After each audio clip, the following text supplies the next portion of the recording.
નમસ્કાર, India news ગુજરાતમાં આપનું સ્વાગત છે. દર્શક મિત્રો, જે રીતે આપણે રોજ સાંજે 7 થી 8 એક વિશેષ ચર્ચા કરીએ છીએ અને અલગ અલગ મુદ્દાને આવરી લઈએ છીએ, એવી રીતે આજે પણ એક સરસ મુદ્દાને આવરી લીધો છે અને જે છે તાલિબાનની સરકાર બની એ પછી ત્યાં આગળ જે પરિસ્થિતિ છે એની પર ચર્ચા કરવાના છીએ.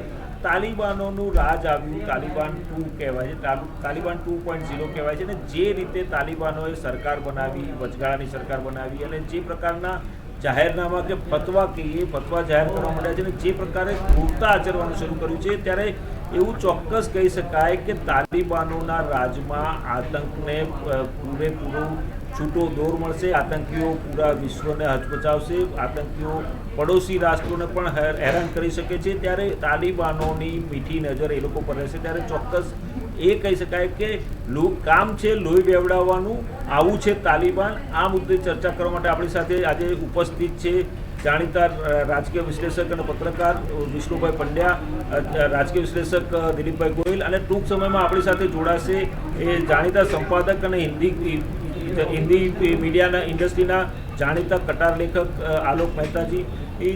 આપનું બંનેનું સ્વાગત છે સાહેબ સ્ટુડિયોમાં. વિષ્ણુભાઈ, સૌથી પહેલો સવાલ આપને પૂછવા માંગીશ કે તાલિબાનોનું રાજ આવ્યું, આપે આતંકવાદ ઉપર ઘણી બધા પુસ્તકો, ભારતમાં જે આતંકવાદ ફેલાયો હતો પંજાબનો, એના ઉપર ઘણા પુસ્તકો લખ્યા છે, રિસર્ચ પણ કર્યું છે.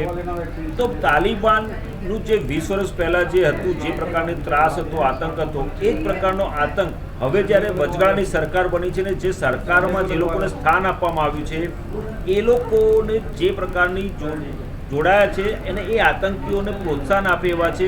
શું કહેશો તમે આ બાબતે? એક રસપ્રદ વાત તો એ છે કે અફઘાનિસ્તાનમાં ગઝની નામનો મુલક પણ આવેલો છે અને ગઝની નામ પડતા આપણને ભારતીયોને બરાબર યાદ આવે કે સોમનાથ ઉપરની એમની ખૂનખાર ચઢાઈ હતી. એમાં પણ ઇસ્લામ જ હતો. હું મૂર્તિ ભંજક છું, બુત પરસ્ત નથી, એવું એમણે જાહેરમાં કહ્યું. ભલે આપણા ડાબેરી વિચારકો રોમિલા વગેરે જે છે, રોમિલા થાપર નામ પણ ભૂલાઈ જાય છે હવે. એવા લોકોએ મોહમ્મદ ગઝનીનો મહિમા મંડન કર્યું. પણ વાસ્તવિકતા એ છે કે અફઘાનિસ્તાનમાં આજે જે સરકાર બની છે એ સરકાર અને 20 કે 30 વર્ષ પહેલા જે તાલિબાનીઓ હતા એનાથી કોઈ ફરક નથી. કેવળ એક જ ફરક છે કે આમને સત્તા મળી છે અને બીજો ફરક એ છે કે એમને સત્તાને જાળવવી છે. એટલે સત્તાની જાળવવા માટે આખી દુનિયા કઈ અત્યારે લોકતંત્ર અને ધર્મનિરપેક્ષતા સાથે જે જોડાયેલા દેશો છે આ બધા, એ કઈ એમ તો માની ન જાય. એટલે કેટલાક બહાનાબાજી કરે છે કે આમ થશે તેમ થશે.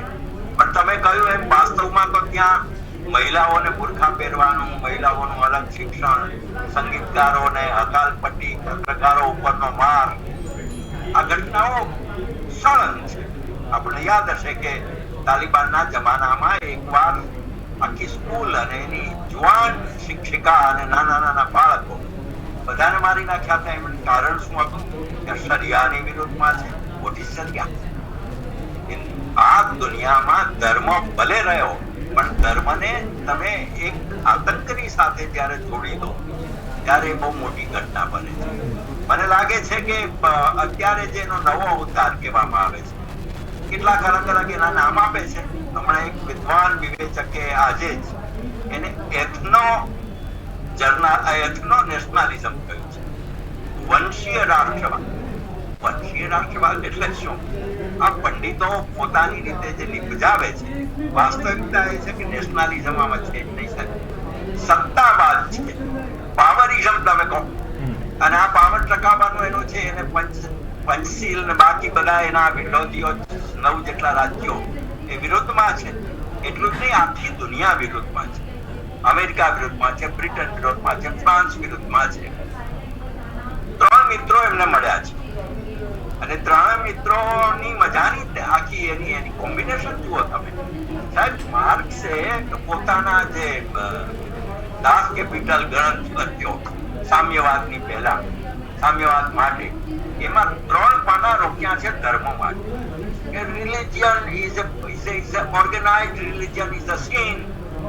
ધર્મ એ અફીણ છે.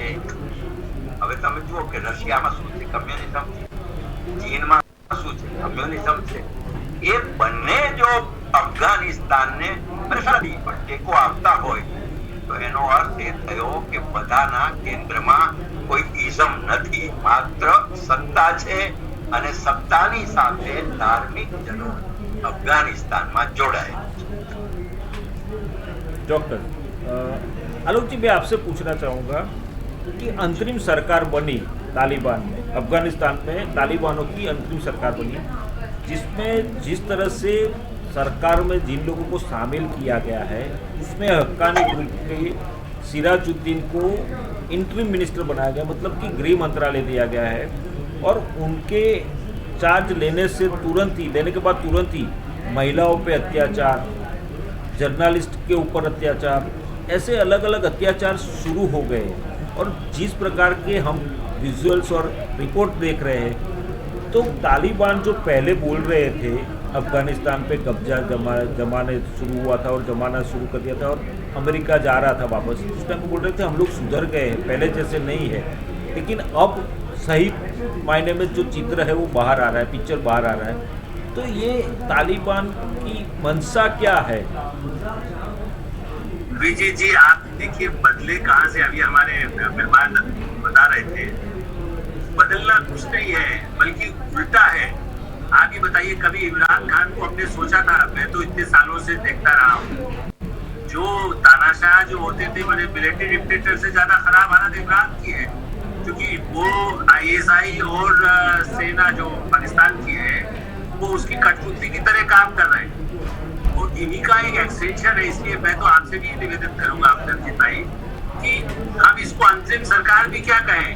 ये आतंकवादियों के समूह ने कब्जा कर लिया है जो अपने को सरकार दे. आपको याद है हमारे कहते डाकुओं की सरदार, उनको तो कहीं सरकार हो, वही डाकू चला रही थी किसी इलाके में, या कोई नक्सली कहीं कब्जा कर ले तो कहेंगे नक्सली ने इस एरिया में कब्जा किया. मैं ये ठीक है, थोड़ा अतिशयोक्ति आप कह सकते हैं, लेकिन आप देखिए कि वहाँ की जनता जो भोली वाली महिलाएं, बच्चे, औरतें काम कर रही है. सरकार जो चुनी हुई सरकार पहले थी, हो सकता है उसमें भी अमेरिकी सेना थी, पहली बात ये.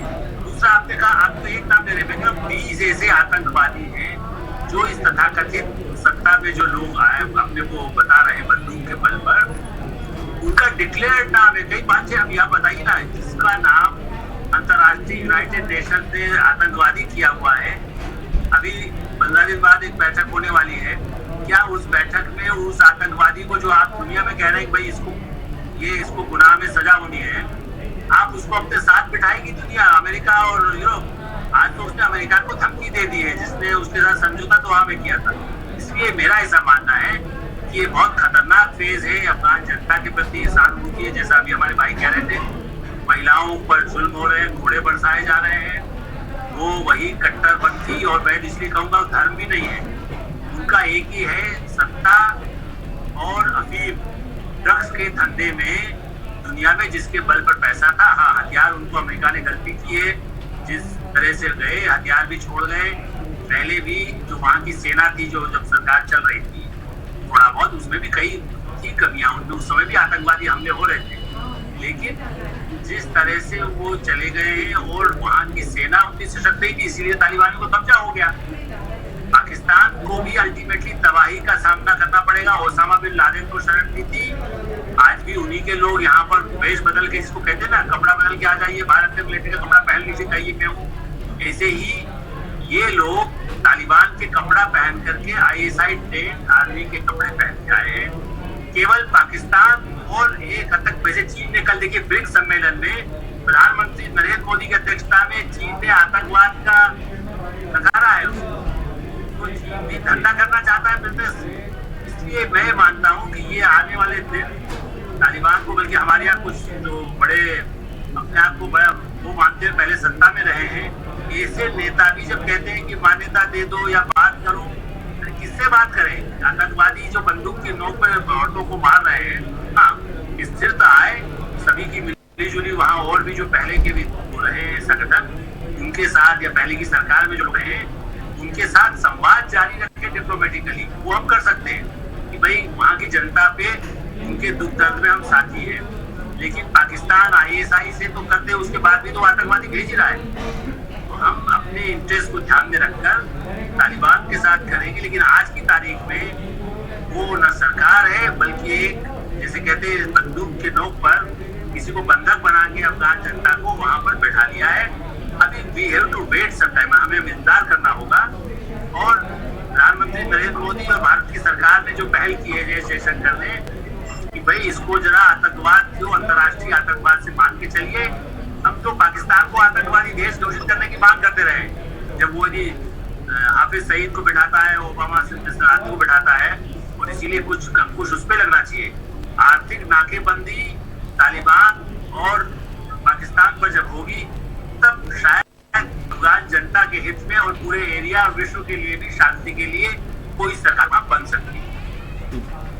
દિલીપભાઈ, તમને પૂછવા માંગીશ કે અફઘાનિસ્તાનમાં સરકાર બની, પાકિસ્તાનના ISIના ચીફ અફઘાનિસ્તાન ગયા અને જે કોકડું પૂછવાયેલું હતું સરકાર બનાવવાનું, પહેલાં બારદરને બનાવવાની વાત હતી ને પછી અખુંદને વડાપ્રધાન બનાવ્યા, અને જે પ્રકારની ગોઠવણ થઈ અને ISIના ચીફ ગયા અને પછી ત્યાં ગોઠવણ થઈ અને સરકારની રચના થઈ, તો આમાં ISI અને પાકિસ્તાનને શું રસ છે આ સરકાર બનાવવા પાછળ?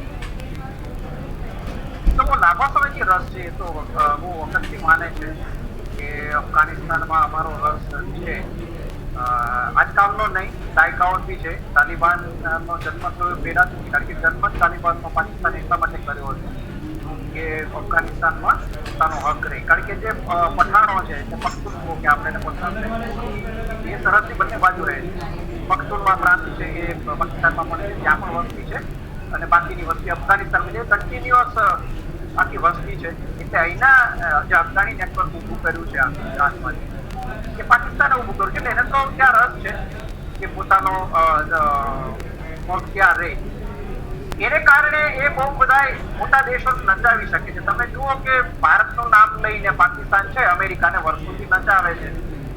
આપણે ખબર છે ત્રાસવાદને પોષવાનું કામ તો પાકિસ્તાન કરે છે, અને આજ સુધી અમેરિકા એને મદદ કરતું આવ્યું. જો કેવા આજે બી મદદ કરે છે, એ ખુશ થાય છે અમેરિકાની જ્યાં હાથ રહી, ત્યાં પાકિસ્તાન ખુશ થાય છે, છતાં પાકિસ્તાનને અમેરિકા મદદ કરે છે. અને આટલા માટે અફઘાનિસ્તાનના નામે અત્યાર સુધી મદદ લેતું રહ્યું. અત્યારે હવે ચીનને લીધું છે, ચીનને પણ ક્યાંક કામ કરવું હોય, પાકિસ્તાનને વચ્ચે રાખવું પડે. એટલે તમે સમજો ને, વચ્ચે રહીને એ બાકીના દેશો પાસેથી અફઘાનિસ્તાન નામે પોતાનું જે પણ કંઈ કહી શકે એ કરવામાં પાકિસ્તાનને રસ છે. એમાં આર્થિક હિતો આવે એમાં બી પાકિસ્તાનને ભાગ પડાવવો છે. રાજદ્વારી જે કઈ હલચલ થાય એમાં પણ પાકિસ્તાનને ભાગ પડાવવો છે. એને તો પોતાનો રસ આમાં છે અને કરે છે, અને એને કારણે જે કંઈ થયું છે. બીજું અખુંદજાદા છે, એના સર્વોચ્ચ નેતા છે, એ તો બહુ જાણીતી વાત છે ને. ઈરાનમાં જે મોડલ છે, સર્વોચ્ચ પદે ધાર્મિક નેતાને બેસાડવાના આયતોલ્લાને, અને પછી પ્રમુખ પદ બીજા કોઈ હોય. ઈરાનમાં તો નામ ખાતર ચૂંટણી પણ થાય છે. તાલિબાનમાં તો ચૂંટણી પણ થવાની નથી. વગર ચૂંટણીએ એક આખી વ્યવસ્થા ઊભી થશે. એટલે જે કંઈ થશે એમાં પાકિસ્તાનનો હાથ રહેવાનો છે. પણ એક બીજી શક્યતા વ્યક્ત થઈ રહી છે થોડી ઘણી. તાલિબાનમાં બહુ બધા જૂથ છે, એમાં હત્તાણી એક જૂથ છે કે જે પાકિસ્તાનના કબજામાં છે, ને પાકિસ્તાનનું મોટું. પણ એ સિવાયના જૂથ છે કે પાકિસ્તાનના સંપૂર્ણ કબજામાં નથી, એટલે થોડી ઘણી આંતરિક લડાઈ એમાં આગળ થઈ શકે છે. અને તાલિબાન છે એ પાકિસ્તાન માટે પણ મુશ્કેલી ઊભી કરી શકે છે, હુમલા કરવાની ઘણી બધી. પણ એ બધી આગળની વાત છે. અત્યારે તો વિશ્વ સાથે સંપર્ક માટે પણ તાલિબાનોને પાકિસ્તાનની થોડી ઘણી ગરજ છે. એટલે પરસ્પર ગરજને કારણે આ બધી ગોઠવણો ચાલી રહી છે. દેખાવ ખાતરની એક રચના બી થઈ છે. અત્યારે હજી બી કેટલાક જે મોટા દેશો છે એને પોતાના નાગરિકો અથવા તો પોતાને જેને મદદ કરી એવા સ્થાનિક અફઘાનોને બહાર કાઢવા માટે પ્રક્રિયા ચાલે છે. કતારના દોહા અને કાબુલ વચ્ચે વિમાન વ્યવહાર ફરી શરૂ થયો છે. જેટલા થોડા ઘણા લોકો બાકી છે ને બહાર કાઢી લેવાની વાત છે. મને લાગે છે અમેરિકા અને યુરોપના અને નાટોના તુર્કી સિવાયના જે દેશો છે એના કદાચ એના સાથીઓ તરીકે રહેલા જે થોડા ઘણા લોકો છે એને બહાર કાઢી લેવામાં આવે, પછી થોડી નીતિ સ્પષ્ટ થશે અને એ પછી આખી પરિસ્થિતિ વધારે સ્પષ્ટ થશે એવું લાગે. ओके आलोक जी, आज मैं सुबह दिल्ली में राष्ट्रीय अखबार पढ़ रहा था जिसमें मैंने एक ऐसी चीज़ पढ़ी कि ओसामा बिन लादेन ने काफ़ी सालों पहले ऐसा बताया था तालिबानों को, अलकायदा को, कि जो बाइडेन को कुछ नहीं करना है। वो उस टाइम पे उपराष्ट्रपति थे और उन्होंने ऐसा भी एक चिट्ठी में लिखा हुआ था कि जो बाइडेन आने वाले सालों में अमेरिकी के राष्ट्र प्रमुख बनने वाले हैं तो उनको कुछ करना नहीं, और हमारे लिए फ़ायदेमंद है। तो आज वो बात सही हो रही है, क्योंकि जब जो बाइडेन ने राष्ट्रपति बने और उनके आने के बाद जिस तरह से अमेरिकी सेना वापस गई और अमेरिका ने वहाँ से अपना सैन्य वापस बुला लिया और जिस तरह से तालिबानों ने कब्जा जमाना शुरू किया, तो ये क्या माजरा है पूरा, ये जानना है। तो भाई देखिए, इसको थोड़ा सा दूसरे रूप में देखिए। ये सही है कि जो बाइडेन जब राष्ट्रपति थे या उनकी पार्टी के नाते, बाद में तत्काल तो राष्ट्रपति बने नहीं, इस समय तो बाद में ट्रम्प साहब आ गए थे। तो इनका प्रॉब्लम ये था कि ये उस पक्ष में थे, सेना वहां से हमारे ले आओ, क्योंकि वो लोग ऊपर थे। जैसे अपने यहाँ पर नहीं कहते हमारे से, ठीक है, अमेरिका तो हमसे, ट्रम्प भी कहते थे ना कि आप ऐसा करो, आप सेना वहां अपनी ले जाओ, हम तो हटा रहे हैं। तो हम अपनी हम उनके लोग सैनिक मरने से बचे, हम लोग सैनिक हमारे मारे जाए, जिसका कोई भाई इंटरनेशनल कहीं ऐसी शांति के लिए जरूरत होती है तो हमारी सेना जाती है। तो उसका फायदा उठा के ट्रम्प को लगता था कि चुनाव में इसका मुझे फायदा मिलेगा, मैं वही लाइन दूंगा कि भाई हम सेना हटा रहे हैं। उन्होंने जल्दबाजी में समझौता भी कर लिया। तो ऐसा नहीं है कि ट्रम्प ने जो किया वो देर यदि इंतजार करते या बाद में रहते तो शायद वापसी की जल्दी नहीं होती, लेकिन समझौता किया ट्रम्प ने। मैं ये नहीं मानता कि जो बाइडेन पूरी तरह आतंकवादी तालिबान का साथ देंगे। हाँ, ये सही है कि तालिबान को तो बनाया अमेरिका ने, CIA के अभी आज के चीफ में पहले के लोगों ने ट्रेन किया, तो थोड़ी उनके प्रति इस एरिया में हथियारों का धंधा चले, हथियार खरीदे बेचे और उससे ये एरिया यदि शांत रहा। पाकिस्तान को सहायता पहले वही अमेरिका देता था, लेकिन हाँ, मैं अभी भी आशा करता हूँ, क्योंकि प्रधानमंत्री ने बात की, हमारे प्रधानमंत्री नरेंद्र मोदी अभी अगले कुछ दिनों में जाने वाले हैं अमेरिका में भी, और राष्ट्रपति से विस्तार से भी बात होगी। उनके भी अधिकारियों से विदेश मंत्री हमारे बराबर संपर्क में बात करते रहे हैं। तो हम ये अविश्वास तो नहीं कर सकते जो तालिबान का दावा है कि अरे ये तो हमारे लिए वो खाली ये कि इनकी सेना हटाने के पक्ष में बाइडेन। सेना हटाने का मतलब आतंकवाद को छूट देना, क्योंकि भाई ओसामा बिन लादेन वो बनाया उन्होंने, इसीलिए तो ओसामा बिन लादेन को अमेरिका ठीक रहता। ओसामा बिन लादेन को फिर अमेरिका को खत्म करने के लिए पाकिस्तान जाना पड़ा, और वो भी पाकिस्तान की सेना और ISI ने एक तरह से रास्ता दे दिया कि बगैर किसी को जानकारी के गए थे, ऐसा नहीं था। अमेरिका कुछ वहां के ऐसे सूत्र थे जिनको उन्हें विश्वास नहीं लिया कि कुछ गड़बड़ नहीं करना, हम तो आगे मार देंगे। हम यही चाहते हैं कि आज भी अमेरिका, यूरोप, ब्रिटेन आज भी इस बात में, ब्रिटेन तो बिन लादेन की पॉलिसी के भी असहमति व्यक्त की, तो यूरोपीय समुदाय, जर्मनी, ये सब भारत की इस बात पर है कि अंतर्राष्ट्रीय आतंकवाद है। आज वो कुछ भी बोले, कल खतरा पैदा कर सकते हैं। हाँ, उसके पहले या तो हम जिन 10 लोगों को कहते हैं ये लोग ठीक है, अमेरिका यदि कहे कि हाँ हम गारंटी लेते हैं 10 लोग ये ठीक है, पाकिस्तान भी ये गारंटी दे कि हम इसको वापस इधर कश्मीर की तरफ नहीं मोड़ेंगे, जबकि पाकिस्तान से हमें कोई उम्मीद नहीं है। चीन भी पर्दे के पीछे खेल कर रहा है, पाकिस्तान के थ्रू ऑपरेट कर रहा है। उसने बड़ा $3 अरब से ज्यादा, जाने कितने अरब लगा करके पहले से ही वहाँ कॉपर माइंस और उनमें कैसे कब्जा हो जाए इसकी तैयारी कर चुका है चीन। तो चीन का अपना हित वहाँ को लूटना है, वो पाकिस्तान को कठपुतली बनाता है, पाकिस्तान इनको कठपुतली बना रहा है। तो ये बड़ा घालमेल है, और इसलिए मैं मानता हूँ कि तालिबान का कोई दावा सही नहीं है। अमेरिका को जो लगेगा तो उसके बाद यही इन्हीं में से 10-20 को मारने के लिए वही आवाजाज उसको भेजना पड़ेगा, क्योंकि 20 आतंकवादियों की ही ये सरकार जिसमें बैठे हुए हैं वो ऐसे लोग हैं। आज ही पंचशील में उसकी हत्या कर दी गई, साले के भाई की। आप बताइए, नृशंस हत्या, जो वहाँ का प्रधानमंत्री बनने की स्थिति में था, उसके ही भाई की हत्या की है। क्या अमेरिका मुंह दिखाएगा कि तालिबान का साथ देना है अफगान जनता में या दुनिया में? आज ऐसा नहीं है, ईरान भारत के साथ दे रहा है कुछ मामलों में। वो नहीं चाहता कि ऐसी कोई सत्ता आ जाए जो इस तरह के नरसंहार करे, जो दूसरे आतंकवाद को बढ़ावा दे। चूंकि ईरान भी समझ चुका है आज भारत के साथ या दुनिया के साथ अमेरिका से उसकी लड़ाई है, लेकिन ईरान हमारा और रशिया भी शुरू में उसने ऐसे दिखाया चीन के साथ वैचारिक आधार पर, लेकिन रशिया भी कल भी ब्रिक्स पे और उसके अलावा भी पुतिन ने, क्योंकि वरना चेचन्या में क्या करेंगे वो, क्या ताले वहां घुस जाएगा तो क्या करेंगे? चीन के कुछ इलाकों में आज भी यदि वही आतंकवाद जाने लगा तो चीन क्या करेगा? उनके अपने इंटरेस्ट भी हैं, इसलिए मैं आशा करता हूँ कि तालिबान का ये दावे से कोई अमेरिका और कोई बाइडेन साहब नहीं ज्यादा उसका साथ देने वाले। વિષ્ણુભાઈ આપને પૂછવા માંગીશ, હવે દેશની અંદર જે ચાલી રહ્યું છે તાલિબાનને લઈને એના ઉપર સવાલ કરીશ કે દિગ્વિજયસિંહ પૂર્વ મુખ્યમંત્રી મધ્યપ્રદેશ અને કોંગ્રેસના બડબોલા નેતા કહેવાય છે, એમણે ટ્વીટ કર્યું અને સંઘની સરખામણી તાલિબાન સાથે કરી કે સંઘની ને તાલિબાનની વિચારસરણી એક જ સરખી છે. જેમ તાલિબાનોએ મહિલાઓ સરકારમાં ન જોઈએ એવું જાહેર કર્યું છે, એવી રીતે સંઘના વડાએ પણ આવું કંઈક કીધું, નિવેદન કર્યું હતું, એમ કરીને એમણે ટ્વીટ કર્યું છે. શું કહેશો તમે આ બાબતે? જો શરૂઆત તો જાવેદ અખ્તરે કરી છે, તાલિબાનની સાથે રાષ્ટ્રીય સ્વયંસેવક સંઘની સરખામણી કરી. દિગ્વિજયસિંહ પહેલા પણ કહી ચૂક્યા છે, પણ હવે ફરી વાર એમણે કર્યું. મને લાગે છે કે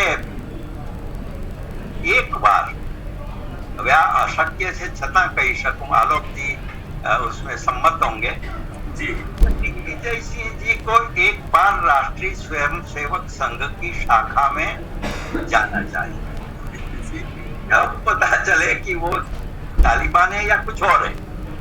दूसरी ये बात है कि दिग्विजय सिंह को सम्मान भेज अफगानिस्तान भेज देना चाहिए और ये इस सरकार से मशवरा करे, जो भी करे, और तब पता चलेगा उनको कि तालिबान क्या चीज है. નિરર્થક વાદ વિવાદ એ આપણા વિરોધ પક્ષનો અત્યારનો મોટામાં મોટો ગુણ છે. કોઈ પણ પ્રશ્નમાં ઝૂકી પડો અને કોઈ પણ વાત કરો. આજે આખો દેશ તાલિબાનને કઈ રીતે આપણે હલ કરી શકાય આ પ્રશ્નનો એમાં ચિંતા અને ચિંતન વ્યક્ત કરતા હોય ત્યારે તમે એમ કહો કે આ તાલિબાન છે, ફલાણા તાલિબાન છે, તમે કોણ છો? આ સવાલ કોઈ વાર પૂછશે લોકો, પણ મૂળ મુદ્દાની વાત છે કે ભારત અને અફઘાનિસ્તાન સાથેના સંબંધો અનિવાર્ય છે આપણા માટે. એક આ એવો પ્રદેશ છે, એવો દેશ છે કે જે બફર સ્ટેટ જેવું છે, પશ્ચિમ અને એશિયા અને બાકી બધાની વચ્ચે આ દેશનું બહુ અત્યંત મહત્વ છે. એટલે તો આપણે કરોડો રૂપિયા ત્યાં વિકાસ માટે ખર્ચ્યા કે ભાઈ પાકિસ્તાનથી દૂર રહે અને અફઘાનિસ્તાન પોતાની રીતે શાંતિથી લોકતંત્રમાં જીવે. પણ એવું બન્યું નહીં. અમેરિકા બહુ મોટો લોકશાહીનો રખેવાળ ગણાય છે, પણ એને પોતાની સેના પાછી ખેંચી લીધી. હવે આપણે એમ તો ના કહી શકીએ કે એના સેનાના સૈનિકો ત્યાં કુરબાન થાય, આપણો અધિકાર નથી. પણ એને પહેલાથી આ રશિયાને દૂર કરવા માટે અફઘાનિસ્તાનમાં તાલિબાનોને પેદા કર્યા. પાકિસ્તાન પણ એની સાથે રહ્યું. એટલે મામલો પેચીદો છે. આ પેચીદા મામલામાં ભારતે શું કરવું જોઈએ? હું એક ઇતિહાસની એ વાતનો યાદ અપાવું કે સાહેબ, અફઘાનિસ્તાને ભારતીય સ્વતંત્રતા માટે પણ મદદ કરી છે. પહેલા વિશ્વયુદ્ધમાં રાજા મહેન્દ્ર પ્રતાપે અફઘાનિસ્તાનમાં રહીને પહેલી ભારતની સ્વતંત્રતાની સરકારની રચના કરી. અને બીજી વાર જ્યારે કલકત્તામાંથી 1943માં નેતાજી સુભાષચંદ્ર બોઝ નીકળ્યા છુપાવે છે, ત્યારે એ કાબુલમાં એને મોટો આશ્રય મળ્યો.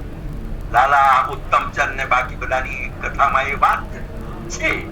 એટલે આપણી તરફેણમાં એક મોટો વર્ગ ત્યાં છે. અને એટલે તો રવિન્દ્રનાથે કાબુલી વાલા નામ નાટક લખ્યું.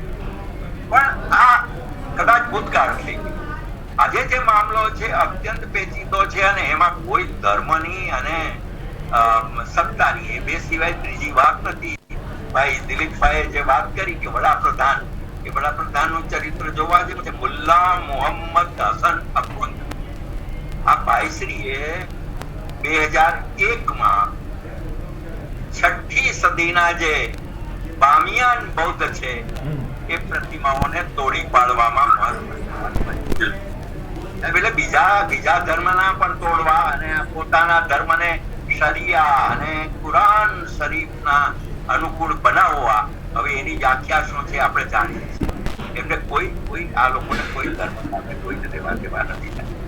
એની એક ફેનેટિઝમ છે, જે ફેનેટિઝમ અને એ જનૂનના આધારે એને અફઘાનિસ્તાન સર કરવું છે. થોડાક સફળ પણ થયા છે.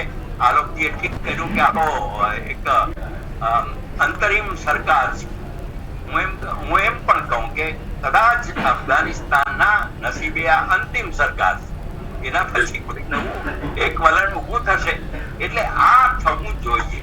એટલે આ અંતિમ સરકાર નથી, અંતિમવાદી સરકાર છે, એક્સ્ટ્રીમિસ્ટ. બરાબર. અને દુનિયામાં હવે એક્સ્ટ્રીમિઝમ કેટલું ચાલી શકે એમ નથી. સાહેબ, ઈરાકમાં શું થયું, ઈરાનમાં શું થયું, ઇવન પાકિસ્તાનમાં પણ એની વિરુદ્ધમાં કેટલાય બધા ગ્રુપ જૂથ છે. તો ચીન પણ સમજે છે. હાલો, જે ઠીક કહ્યું કે ચીન પણ સમજે છે, રશિયા પણ સમજે છે. હકીકત એ છે કે જયારે અફઘાનિસ્તાનમાં અમેરિકા હતો ત્યારે રશિયાએ ત્યાંના આતંકવાદીઓને ટેકો આપેલો. એમાંના 2-3 આતંકવાદીઓ આજે આ 30 લોકોની 20 લોકોની સરકારમાં પણ છે. એટલે મેં કહ્યું ને કે મામલો પેચીદો છે. વેઇટ એન્ડ વોચ સિવાય આપણી પાસે અત્યારે માત્ર શાંતિથી બેસીને આપણા લોકો આખા દુનિયાના દેશોના એ ત્યાંથી પોતપોતાના દેશને પાછા ફરે એને પ્રાથમિકતા આપવી. दिलीप भाई તમને પૂછો માંગુ अभिजीत जी, मैं एक बात जोड़ हाँ दूं। जी, हाँ अभिजीत जी, जी, हाँ जी, मैं इसी बात था कि देखिए दिग्विजय सिंह जो है वो अपना प्रचार, जैसे कहते ना, यदि उनको कभी किसी उन्होंने एक बार कहा था कि मेरे गुरु ने मुझे सिखाया कि कुछ ऐसा बोलते रहो जिससे कि आप कुछ चर्चा में रहो। अब वो 5.5 लाख से चुनाव हार चुके आरएसएस, बल्कि मैं शायद आप लोगों को ध्यान नहीं होगा, मुझे मालूम है, सही माने में एक समय में वो राजमाता सिंधिया के सहायक थे। जब राजनीति में आए ना, प्रवेश किया, तो संघ के बारे में जानते, संघ के जब वहाँ बैठक हुई थी भोपाल में, तब बड़ा हाथ जोड़ के बुलाया था, पैर वैर छुए थे। तो होता क्या है कि वो ये जो करते हैं समाज में जहर, देखिए क्या है, जैसे आप किसी डॉक्टर के पास जाओ, जहर का इंजेक्शन ही देने लगे तो कहने को डॉक्टर है, अब वो राजनेता, मुझे दुख कह रहा हुआ, तो मैं दिग्विजय को शुरू से जानता हूँ, इसलिए कह रहा हूँ कि समाज में ओवैसी कुछ बोल देते हैं, कभी दिग्विजय से बोलते हैं, भाई वोट के लिए या जनता को अपना तरफ ध्यान आकर्षित करने के लिए भारत राष्ट्र के प्रति, और ये ठीक कहा कि आरएसएस में वो जाए। मोहन भागवत जी का कल का भाषण देखो, उनका जो यहाँ के हैं वो सब हिंदू है।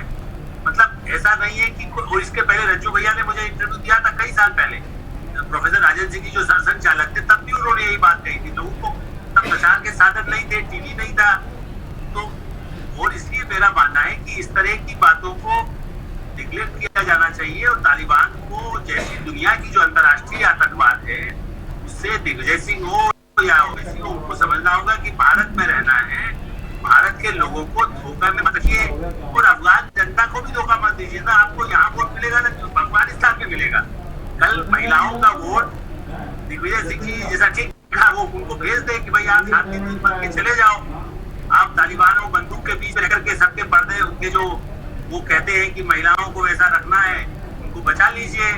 आप बगैर बंदूक के भी आपको, चलो भारत सरकार भी 2 बंदूक अलग से भी दे देगी, जाके संभाल लीजिए, लेकिन वो नहीं, वो अपने वहीं बैठ करके भारत के मुसलमानों को सोचते हैं। और भोपाल में 5.5 लाख लोगों से हारे हैं वो, ऐसा नहीं है। लखनऊ में मुस्लिम कम नहीं है, अहमदाबाद में कम नहीं है, उसके बाद भी वहाँ मैं भाजपा की तरफ से नहीं बोल रहा हूँ, मैं समाज में, मतलब सब लोग साथ मिलके दुनिया के ऐसे किसी शक्तियों से लड़ना चाहते हैं। भारत का हिंदू, मुसलमान, सिख, ईसाई, हमारे सिख भाई सबसे ज्यादा, देखिए अफगानिस्तान में दिग्विजय सिंह को तो ये बताना चाहिए, आरएसएस छोड़िए, हमारे ही सिख भाई बाकायदा अफगान, वही का सबसे ज्यादा काम, इकोनॉमी में उनका बड़ा योगदान है। आज से नहीं है, वर्षों से है, दशकों से वही के नागरिक हो गए, जो वापस शहर में हमको लाना पड़ा हमें, अभी भी वहाँ कहीं बैठे हुए हैं। तो हमारी चिंता शांति की है, सद्भावना की है, सामाजिक सौहार्द की है, तालिबान के प्रति नहीं है। हाँ, तालिबान में कोई दिल, हमने डाकुओं का जयप्रकाश जी ने आत्मसमर्पण कराया था, अब वो हथियार दे दें और कहें कि नहीं, हम महिलाओं के साथ बहुत अच्छा रखेंगे, हम कोई अत्याचार नहीं करेंगे, हम भारत की तरफ आंख उठाकर नहीं देखेंगे, तो स्वागत है। अब ईरान में भी अयातुल्ला खुमैनी आए थे, लेकिन उसके बाद भी ईरान आज हमारी तरफ क्यों देखता है? तो हमें उससे आपत्ति नहीं है, धर्म से आपत्ति है, न सरकारों से आपत्ति है। हाँ, आतंकवाद के बल पर अपने देश में जुल्म करने वाले या दुनिया को दहलाने वाले जो लोग इरादों से आए हैं, आज उन्होंने अमेरिका को आज धमकी दे दी है। कल 9/11 है अभिजीत भाई, जब वो 11 सितंबर को घटना हुई थी 20 साल पहले, उस समय ये धमकी देना साबित करता है कि तालिबान के जो कुछ लोग हैं वो बाकायदा उसी तैयारी में रहेंगे। वो अमेरिका, ब्रिटेन, फ्रांस को भी बम से गिराएंगे, हम तो बगल में बैठे हैं, हमारी सेना निपट लेगी, निपटना हो तो, लेकिन वो तो दूर बैठे हैं, वहां जाकर के हमला। ये एक खतरा दुनिया के लिए है। जरूर। દિલીપભાઈ તમને પૂછવા માંગીશ કે તાલિબાનોની સરકાર બની, તાલિબાનોએ કબજો જમાવ્યો અને આપણા કાશ્મીરમાં આતંકવાદી ગતિવિધિઓ તેજ બનવા માંડી, આતંકીઓની ઘૂસપેઠી, રોજે રોજ આપણે અહેવાલો જોઈએ છીએ, વાંચીએ છીએ, સાંભળીએ છીએ કે ગ્રેનેડ હુમલો થયો, આતંકીઓએ હુમલો કર્યો, 200 જેટલા આતંકીઓ સક્રિય થયા હોવાના પણ અહેવાલ આવ્યા છે. તો ભારત માટે કેટલું ખતરનાક છે આ સરકાર? ભારત માટે જોખમ પૂરેપૂરું છે. એટલા માટે જ આપણે ચિંતા કરીએ છીએ.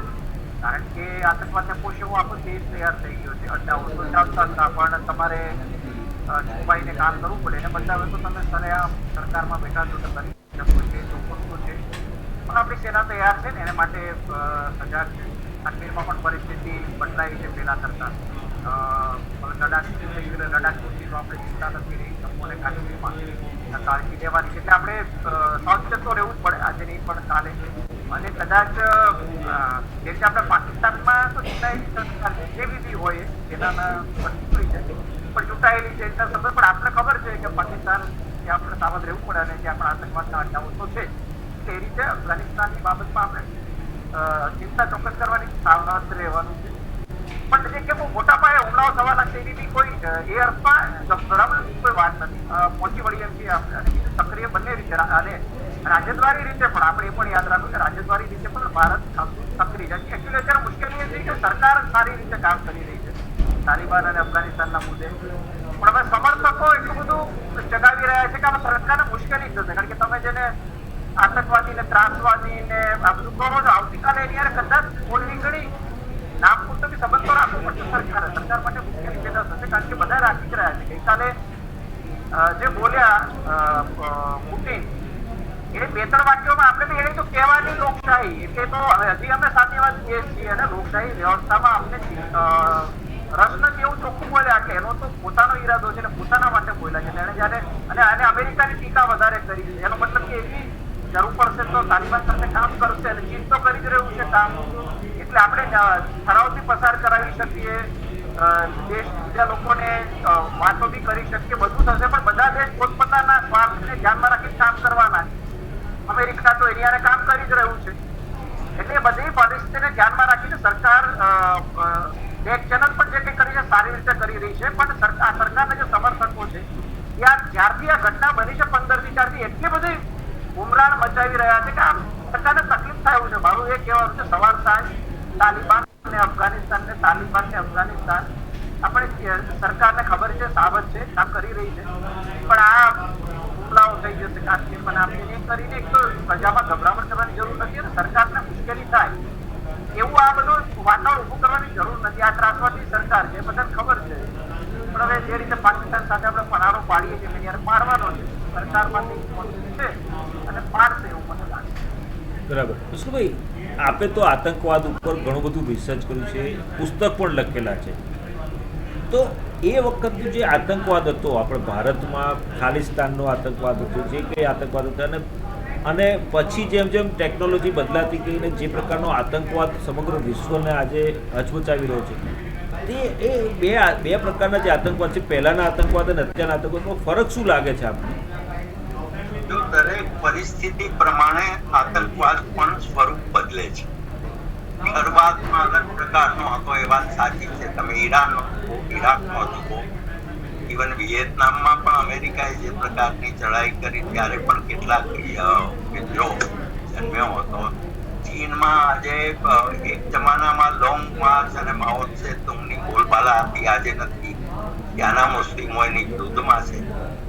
ઇવન રશિયામાં પણ કેટલીક એવી ઘટનાઓ બનવા માંડી છે. હવે કાશ્મીરની થોડીક વાત એટલા માટે કરી કે બદલાતા સ્વરૂપમાં આતંકવાદની નજર ક્યાં ક્યાં છે. તો તાલિબાનોએ કહ્યું કે ભાઈ કાશ્મીરમાં મુસ્લિમોની રક્ષા એ તો અમારો અધિકાર છે. પર્ટિક્યુલર મુસ્લિમો શબ્દ આખા કાશ્મીરની કે લોકશાહીની કે બાકી કઈ વાત નથી કરી. એટલે દુનિયામાં મુસ્લિમોના મસીહા બનવાની એક હોડ, એક સ્પર્ધા મુસ્લિમ દેશોમાં શરૂ થઈ છે. એટલે અફઘાનિસ્તાન પણ આવતીકાલે આવા જુદા જુદા પ્રશ્નો, રબાતમાં જયારે કોન્ફરન્સ થઈ હતી મુસ્લિમ દેશોની, તો આપણે બહુ મોટા ઉપાડે એ વખતે ત્યાં આપણા એક મિનિસ્ટરને મોકલેલા, પાછા આવવા માંડ એટલે અંદર પ્રવેશ ન આપ્યો. ત્યાં સુધીનું એમ લાગતું હતું કે ભારતમાં તો આવું થાય છે તે થાય. કોંગ્રેસના શાસન અત્યારે તો એનાથી વધારે આગળ વધ્યા હશે, પણ આવા સંજોગોમાં એમને ઇસ્લામની રક્ષા, સો કોલ્ડ ઇસ્લામ ઉત્તમ છે હશે, એના ઘણા બધા એના સારા નિયમો હશે, કોઈ પણ ધર્મ ગ્રંથો સંપૂર્ણ ખરાબ હોય જ નહીં, પણ ઇસ્લામનો આધાર લઈને જે પ્રકારે નીતિ નિયમો બનાવવામાં આવ્યા છે ત્યાં એ ચાલશે નહીં. નવા જમાનામાં 21મી સદીમાં ચાલી જ ન શકે સર. પાકિસ્તાનમાં ચાલતા નથી. હવે આધુનિક યુગનો જે માણસ છે એ અફઘાની હોય કે પાકિસ્તાની હોય કે ભારતમાં મુસ્લિમ હોય, એને આ ગમતું નથી, નવી પેઢીને આ પસંદ નથી, અને એટલે એવી આશા જન્મે છે કે આ આતંકવાદને બહુ જલ્દીથી લોકમતના આધાર ઉપર આખી દુનિયામાં, ખાલી સેનાના આધારથી બધું ટકી શકે એવું તો છે જ નહીં, પણ અમુક વંશ સુધી ટકે છે. હવે ઉદાહરણ તરીકે પાકિસ્તાનમાં આપણે જોયું હતું કે એના વડાપ્રધાન ભુટ્ટોને ફાંસી આપી દેવામાં આવી હતી, વડાપ્રધાનને ફાંસી. એક અફઘાનિસ્તાનમાં તો એવું ઘણી બધી વાત થયું. તો આની પાછળ જે જનૂન છે એ જનૂનને નાબૂદ કરવા માટે સામાજિક, રાજકીય, સાંસ્કૃતિક સંસ્થાઓ શું કરી શકે એનો વિચાર કરવાનો આ સમય થઈ ગયો છે. વિવાદ નહીં, સંવાદ. પણ એ સંવાદની વચ્ચે હવનમાં હાડકા નાખનારા દિગ્વિજયસિંહો નામના નાની નાની પ્રજાતિના લોકો છે એ બાજુ પર રહી જશે. કે બહુ મોટું મહત્વ એને આપવા જેવું નથી, એમાં આ લોકો જે વાત સાચી છે, પણ મોટો ભાગ આખી દુનિયા, અમેરિકામાં લોકતંત્ર પ્રેમી બહુ મોટી પ્રજા છે, સત્તા ઉપર જે આવે. બ્રિટને તો કહી દીધું કે ભાઈ અમે નહીં, તાલિબાનને પસંદ નથી કરતા. ચીને બહુ એક ગાર્ડેડ વાત કરી છે કે ભાઈ અમે ત્યાં સુધી ત્યાં સારી રીતે રાજ્ય સંસ્થા ન સપાય ત્યાં સુધી વેઇટ એન્ડ વોચ કરીશું. ચીન એક ઉસ્તાદ છે કે એને સીધો ટેકો આપ્યો છે. કારણ એ છે કે એને ભારતની સાથે મેળ પડે એવું નથી, અને પાકિસ્તાન એની સાથે હોય તો ત્યાં રસ્તાઓ બની શકે, ઉદ્યોગો બની શકે, કાશ્મીરની ખીણ ને લડાખ સુધી પહોંચી શકે. આ બધા એના રાજકીય ગણિત છે. એટલે ખરા અર્થમાં એક બહુ મોટી સમસ્યા, વધુ ને વધુ चिंता ने વધુ चिंतन થવું જ જોઈએ. ચોક્કસ.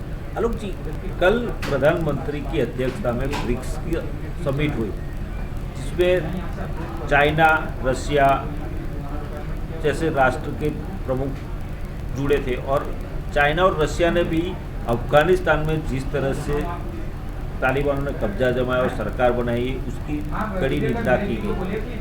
तो आपको नहीं लगता कि चाइना का दो मुंह वाली बात चाइना कर रहा है, क्योंकि जिनपिंग ने तो इनडायरेक्टली सपोर्ट करके ये अफगानिस्तान में तालिबानों को सुरक्षा या तालिबानों को घुसाने का प्रयास किया है पाकिस्तान के मार्फत, और अब ये इस प्रकार की बात करके वो अपने आप को क्या साबित करना चाहता है? देखिए अभिजीत भाई, कल वाले में आपने ध्यान दिया हो, पूरा जो सेशन हुआ, डिक्लेरेशन में आतंकवाद के से हमको सबको लड़ना है ये माना, लेकिन चीन ने भी, चूंकि चीन नाम नहीं लिया ना और ना रशिया नाम लिया डायरेक्ट, हमने भी ये कहा कि आतंकवाद जो पहल की है प्रधानमंत्री नरेंद्र मोदी ने, ये हम भी जानते थे, चूंकि एक तो आर्थिक मामलों की बैठक थी बेसिकली, इसलिए उसके भी कुछ नाम है, जैसे अपन कहते हैं कोड ऑफ एथिक्स, कि हम यहाँ इस मंच पे तालिबान की बात कर रहे हैं तो अचानक हम लोग किसी और सीरिया की बात अभी नहीं करेंगे, जैसे कह देते ना कभी. उसी तरह से इसलिए मैं ये नहीं मानता कि शी जिनपिंग ने बिल्कुल तालिबान का विरोध कल नहीं किया. उन्होंने गार्डेड, चूंकि उनका देखिए जैसे अभी कह रहे थे ना, या मैंने पहले भी कहा, उनकी निगाह अफगानिस्तान की खदानों पर, अमेरिका ने भी वहां से खूब कमाया, बड़े फायदा उठाया, और रशिया का भी बिजनेस, जैसे कहते, चीन ये भी चाहता है कि दुनिया के साथ उसके बिजनेस में अफगानिस्तान से जो लूटे या उसको जो उपयोग हो सकते वो होता रहे. हाँ, आतंकवाद में वो ऐसा खड़ा दिखाई दे कि मैं उनके भाई, वरना पाकिस्तान के आतंकवाद था तो कहाँ चीन का था. चीन कई बार वीटो लगा देता है तो पाकिस्तान को बचा लेता है. तो चीन की पॉलिसी तो जो है वो रहेगी, वो तो एक दूरगामी. वो देखिए अभिजीत भाई क्या है कि वो 20 साल आगे का सोच करके रणनीति बनाता है. हम लोग देखते हैं कि आज क्या हो रहा है. उसने, रशिया ने जब हटाया अमेरिका ने, तब से वो चीन भी लगा हुआ था कि पाकिस्तान के कभी अफगानिस्तान में फिर से हम अपना थोड़ा सा प्रभाव बढ़ाएंगे। उसी तरह से आज भी चीन, ये सही है कि कल की बैठक का महत्व इसलिए भी है, देखिए अफ्रीका जैसा कॉन्टिनेंट, एशिया और लातिन अमेरिका, ब्राजील वहां था, मतलब दुनिया के जो 4 ऐसे बिंदु हो सकते हैं, अमेरिका, यूरोप कहना चाहिए कि उनसे तो पहले भी हमारी बात हुई, अभी एक बैठक हुई थी जिसमें प्रधानमंत्री नरेंद्र मोदी ने भी एड्रेस किया था। तो ये सही है कि दुनिया की जो बड़ी समझदार देश है वो सारे साथ हैं, लेकिन हाँ कल भी हमें गलतफहमी नहीं रहना चाहिए कि चीन तालिबान को नहीं दे रहा या तालिबान कहता है मैं तो बहुत अच्छा रहूंगा और औरतों पर अत्याचार करूंगा, आपके खिलाफ जो आतंकवादी आएंगे तो मेरा कोई लेना देना नहीं है। आज कहाँ कोई जनरल मुशर्रफ कभी कहते थे या इमरान खान कहते हैं कि हम आतंकवादी भेज रहे हैं, तो कहते हम तो नहीं कर रहे, हो तो इंडिया कुछ कर रहा है। तो अब ये इसी स्थिति में हाँ खतरा इस बात से है कि चीन एक कल की बैठक से कि उसको यदि भारत से, आज भी मैं फिर से दोहराऊंगा, चीन ने पिछले 2 वर्षों में कोरोना काल में भी दुनिया में तबाही के बाद भी भारत के साथ बड़ा बिजनेस किया है, पिछले सालों में उससे ज्यादा बड़ा है। तो ये नहीं कि उसको आज भी भारत से बिजनेस की इच्छा आज भी है, इसलिए लद्दाख से वो पीछे हट गया है। वो भारत से लड़ने की ताकत कोशिश नहीं करेगा, लेकिन हाँ भारत कमजोर हो उसमें उसकी रुचि है। और इसीलिए ऐसे तत्वों पे, जैसे अमेरिका ने पहले तालिबान पैदा किया, चीन भी आतंकवादी समूहों और पाकिस्तान की सहायता इसलिए करता है कि उससे ऊपर निर्भरता पाकिस्तान की रहे, वो इंडिया से लड़े, इंडिया से कभी सीमाओं पर वो खतरा लद्दाख में उसने किया, अब वो कहता है कश्मीर में तू कर, ताकि आज से 10 साल बाद यदि उसको और आगे बढ़ना हो। और उसके इरादे क्या है, वो जो सिल्क रूट जो कहता है वो इसके जरिए हमारे पाकिस्तान के रास्ते से वो यूरोप तक भी जाना चाहता है। ऐसा नहीं है कि उसके इरादे यहाँ पर है, और शायद रशिया भी बात समझता है और ब्रिटेन भी समझता है कि वो तो कहता है हम यूरोप से व्यापार करना है, हम तो व्यापारी है। ईस्ट इंडिया कंपनी भी व्यापार के बहाने भारत में आई थी, चीन भी व्यापार के बहाने से कब्जा करना चाहता है। तो हम उस रास्ते में संभल करके, इसीलिए हमने उस पर हस्ताक्षर नहीं किए। हम कहते हैं भाई आप गारंटी नहीं देते हो, आप कैसे हम आपको बात मानेंगे। तो मुझे लगता है कि ये इतना मानना चाहिए कि आतंकवाद वो चीन स्वीकारा है, अंतर्राष्ट्रीय समुदाय के बीच में तालिबान को एक हद तक ही वो सहायता करेगा, लेकिन भारत के साथ भी रिश्ते रखना चाहेगा बिजनेस के लिए। आर्थिक अमेरिका के साथ रखना चाहता है, यूरोप के साथ, और इवन जापान और कोरिया के साथ भी वो, जबकि उनको खतरा पैदा करता है, लेकिन बिजनेस उनसे कर रहा है। દિલીપભાઈ તમને સવાલ કરીશ કે અફઘાનિસ્તાનની અંતરિમ સરકાર, પરંતુ વિષ્ણુભાઈ અને આલોકજીએ કહ્યું એમ અંતિમ સરકારના શિક્ષણ મંત્રીએ એવું નિવેદન કર્યું કે પીએચડી અને માસ્ટર્સ ડિગ્રીની કોઈ વેલ્યુ નથી. તો આવા શાસનમાં ત્યાં આગળ શિક્ષણને કેવી રીતે વેગ મળશે? મૂળભૂત રીતે શાંતિથી રહેવાનું મુશ્કેલ બની છે. ત્યાં તો શિક્ષણની તો વાત જ દૂર છે. ઘરની બહાર નીકળવું હોય મહિલાઓ ત્યાંથી માંડીને મુશ્કેલી થવાની, કારણ કે જો અધવંત તળે છે. તો અત્યારે થોડો સમય માટે હજારા સમુદાય છે એના પર ત્રાસ નથી થતો, તો શિયા છે એના પર સૌથી વધારે ત્રાસ ગયા વખતે હતો જયારે સત્તા પર બેઠા હતા તાલિબાનો. એટલે તો અસ્વતંત્ર રહેવાની બી વાત છે. પંચશીરમાં આપણે ખબર નથી પડતું શું થઈ રહ્યું છે, પણ ત્યાં ઘૂસી તો ગયા છે. એટલે તાજિક લોકો સાથે, ઉઝબેક લોકો સાથે, આઈબીક લોકો સાથે, તુર્કમાન લોકો સાથે આ બધાની વચ્ચેના ઝઘડા છે જ, અને એ વધવાના છે. એટલે હવે આ બધું શિક્ષણનું શું થશે ને આરોગ્યનું શું થશે ને આ અર્થતંત્રનું શું થશે એનો કોઈ મતલબ નથી થયો. એવી કોઈ બાબતમાં આ ટોળકીને રસ પણ નથી. આ ટોળકીને તો પોતાની રીતે ટોળકી ગઈ, પણ મને લાગે સરકાર બી આ બધું ન થઈ, અને ટોળકીને તો પોતાનો ટૂંકા બેફામ રીતે વર્તવામાં જ રસ છે. પણ જે થોડુંક આપણે મુશ્કેલી એ થઈ જાય, આપણે શરૂઆતમાં લાગતું કે પંચશીરમાંથી રેઝિસ્ટન્સ આવ્યું તો કદાચ એ વધશે. પણ એવું છે કે અત્યારે પંચશીરને મદદ કોણ કરે? ચીન અને સોવિયત મદદ કરી શકે, કારણ કે ત્યાંથી ભૌગોલિક રીતે નજીક પડે છે. અને આ બાજુ પાકિસ્તાન તો મદદ નહીં કરે. ચીન અત્યારે પાકિસ્તાન સાથે એની મદદ નહીં કરે. સોવિયત સંઘ એકઠું રહ્યું, પણ હવે એટલી મદદ એવી નથી કરી. તાજિકિસ્તાન અને ઉઝબેકિસ્તાન પર થોડી ઘણી મદદ આવી શકે છે, પણ એવી દેખાણી નથી. એટલે ત્યાંના કેટલાક લોકો ઇવન કેટલાક શહેરોમાં પણ વિરોધ પ્રદર્શન થતા દેખાયા છે. પણ એને ઇન્ટરનેશનલ સપોર્ટ મળવું પડે. ઇન્ટરનેશનલ સપોર્ટ કેવી રીતે મળે છે આપણે જોવું પડે, કોણ એને આપે છે. અમેરિકા એવું કહ્યું છે જરૂર પડશે તો અમે એર સ્ટ્રાઇક કરીશું. એટલે હવે વચ્ચે એર સ્ટ્રાઇક કરતું રહી છે ખરું, એ પણ આપણે જોવું પડે. કારણ કે ભાઈ હાથ જ ઉછેરી નાખ્યા છે તો હવે ટ્રમ્પ ત્યાં કરે પણ હવે ખાલી દેખાડા ખાતર થોડી ઘણી કદાચ કરશે તો ત્યાં રેઝિસ્ટન્સ માટેની થોડી ઘણી કોશિશ થઈ રહી છે અને ત્યાંના લોકો જે કહી રહ્યા છે ખાસ કરીને ભારત જેવા દેશો તરફ જેની નજર છે અત્યારના કે આંતરરાષ્ટ્રીય સમુદાય બંધારણ છોડી દીધા છે પણ એને મદદ કઈ રીતે કરવી એ બહુ મુશ્કેલ છે એ લેન્ડલોક કન્ટ્રી છે મતલબ કે દરિયા કિનારો એને મળતો નથી આ તરફ ઈરાન છે આ તરફ પાકિસ્તાન છે ઈરાનને અમેરિકાનો વિરોધ છે એટલા માટે એ જુદી રીતે વર્તન કરે છે પણ હવે એને એના થ્રુ બાકીના જે જૂથો છે એને મદદ કરવાની કદાચ થોડી ઘણી શક્યતા છે પણ એ સમય લાગશે જ્યાં સુધી સ્થિતિ ન થાળે પાડે એટલે એ જે પ્રકારનું છે તમે થોડું ઘણું આપણે કોઈને કરવામાં આવે તો એક રેઝિસ્ટન્સ ત્યાં ઊભું થાય આંતરરાષ્ટ્રીય સમુદાય સતત પ્રેશર ઊભું કરે જે રીતે થઈ રહ્યું છે બ્રિક્સ સમિટમાં પણ જે રીતે ઠરાવ પસાર કર્યો ઠરાવ પસાર કરતા રહ્યો છે બહુ એનાથી ફરક પડતો નથી કારણ કે બ્રિક્સ દેશોનો આપ તમે જુઓ 5 દેશોનું બહુ મહત્વ નથી રહ્યું દેશો છે એ વચ્ચે હવે કોઈ સામંજસ્ય નથી રહ્યું એક જમાનામાં 15 વર્ષ પહેલા જયારે રચના થઈ ત્યારે એવું હતું કે અમેરિકા અને યુરોપનું અને એનું જે મોનેટરી વર્ચસ્વ છે અથવા તો કરન્સીમાં એનું ડોલરનું જે વર્ચસ્વ છે એ તોડવા માટે ભેગા થયા હતા હવે 5માંથી બ્રાઝિલ તો ખોટા રસ્તે ચડી ગયું છે આફ્રિકામાં ગોરા અને કાળા લડતા હતા ત્યાં એવું થયું છે કે હવે ઇન્ડિયન સામે મુશ્કેલી ઊભી છે કારણ કે આપણે ગુપ્તા નામના એક બહુ મોટા ઉદ્યોગપતિ છે અને એટલા બધા કૌભાંડો અને ભ્રષ્ટાચાર કર્યા છે એની સાથે જેકબ ઝુમા નામના પ્રેસિડેન્ટ જોડાઈ ગયા હતા એને કારણે ભારતીયો જે બહુ દાયકાઓથી કે સદીઓથી કહી શકે વસે તેની માટે પણ મુશ્કેલી એ બી પોતાની મુશ્કેલીમાં છે ચીન અને ભારત વચ્ચે તો ભેગા થવાનો સવાલ નથી અને સોવિયત સંઘનું જો ડિક્લાઇન થયું છે ઉલટાનું અને ભારતના વલણને કારણે અમેરિકાના પ્રેમને કારણે સોવિયત કેસ તો તમે અમેરિકાને દોસ્તી કરી લો જાઓ જોઈ લો તમે અમેરિકાને એટલે એનું વલણ તો એવું છે કે ભારતને આમાં ક્યાંય આખો ફાયદો નથી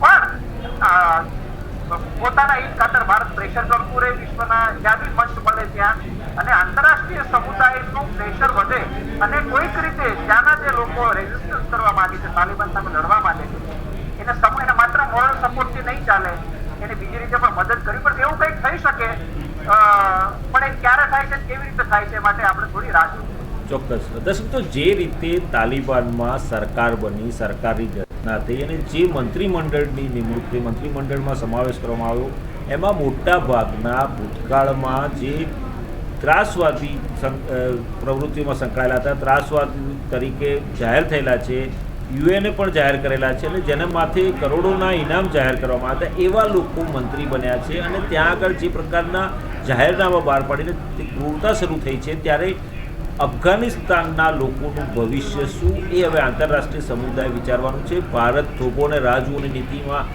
ચાલી રહ્યું છે અને ઘણી સારી સ્થિતિમાં એ વિચારી રહ્યું છે કે ત્યાં આગળની પરિસ્થિતિ જોયા પછી ભારત એનું પોતાનું સ્ટેપ નક્કી કરશે પરંતુ અત્યારે ભારતે પણ થોભોને રાહ જોવાની નીતિ અપનાવી છે એવી રીતે અન્ય દેશો પણ આ બાબતે વિચારી રહ્યા છે તો આવનારા દિવસોમાં તાલિબાનનું રાજ કેટલા વખત ચાલશે એ તો સમય જ કહેશે આલોકજી વિષ્ણુભાઈ દિલીપભાઈ આપ ત્રણેયનો ખૂબ ખૂબ આભાર અમારી સાથે ચર્ચામાં જોડાયા બદલ તો દર્શક મિત્રો આ હતી અમારી વિશેષ ચર્ચા વધુ સમાચારના અપડેટ્સ માટે જોતા રહો ઇન્ડિયા ન્યૂઝ ગુજરાત ગુજરાતની ધડકન નમસ્કાર